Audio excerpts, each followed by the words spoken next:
L'image a fini de faire le tour des réseaux sociaux, des populations qui assistent avec impuissance à un phénomène d'arrachement de sédiments. Nous sommes à Djifer, dans les îles du Saloum. On n'a pas de mouvement ondulatoire sur l'eau, ce qui pourrait écarter la thèse en tout cas du côté de la mer. Et donc ça serait un phénomène qui s'est produit au niveau du fleuve. Et à cela s'ajoute la nature du sédiment qui est plus ou moins hétérogène et très noir, qui indiquerait donc une certaine recherche en matière organique. Et ça, c'est en faveur d'un dépôt qui se situe au niveau du fleuve. Et donc si c'est le cas, je pense que c'est normal parce qu'on sait qu'au niveau des fleuves, il y a eu des dépôts d'alluvions modernes qui, dans nos moments, peuvent être remobilisés quand il y a une période de crue. Un ensemble d'éléments qui permet aux spécialistes de formuler l'hypothèse d'une remobilisation de sédiments du côté des berges du fleuve. Un phénomène récurrent depuis la rupture de la flèche de Sangomar. La flèche de Sangomar a été rompue en février 1987. Donc c'est des phénomènes qui datent, mais qui sont de plus en plus récurrents avec les changements climatiques. Djifer est un site très vulnérable, il faut le dire, parce que c'est une flèche sableuse. Donc la topographie elle est basse, le sédiment il est facilement mobilisable et qu'également la mer elle avance avec une vitesse très vertigineuse à ce niveau.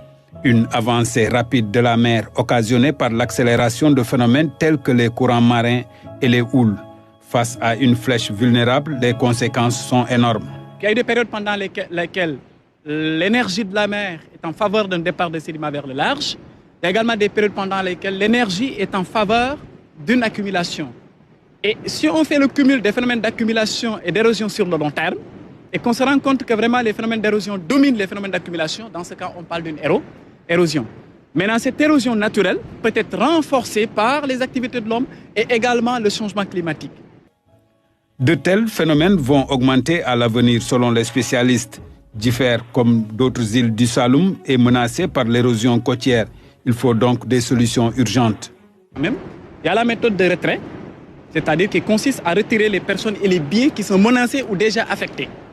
Donc, il consiste à les reléger ailleurs pour pouvoir garder la bande de sécurité. Parce que la plage également a besoin d'une bande de sécurité pour son fonctionnement.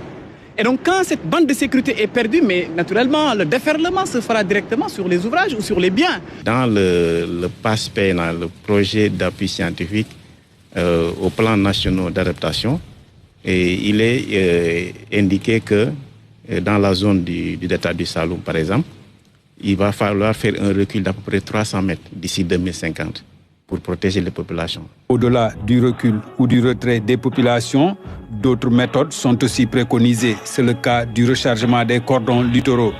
Toutefois, il faut au préalable mener des études scientifiques avant toute action. Il y a aussi des solutions qui sont liées à la reconstitution des cordons dunaires, donc pour permettre à ces cordons-là d'exister et de protéger un peu les populations. Mais ce qu'il faut comprendre, c'est qu'il n'y a pas une méthode de protection universelle à toutes les côtes. Et également, ça doit être basé comme les rechargements et en préalable, compréhension du phénomène, exactement, faire un suivi rigoureux pour savoir dans quel sens évoluent les sédiments et quels sont les facteurs à l'origine de ces mouvements sédimentaires. Aussi, il faut savoir que ces ouvrages de protection n'arrêteront pas le phénomène d'érosion. Ils permettent juste de ralentir la vitesse du recul du trait de côte. Par ailleurs, des études scientifiques sont nécessaires pour comprendre le phénomène. Ainsi, les spécialistes invitent les autorités à collaborer avec les universités et les institutions de recherche pour mieux agir.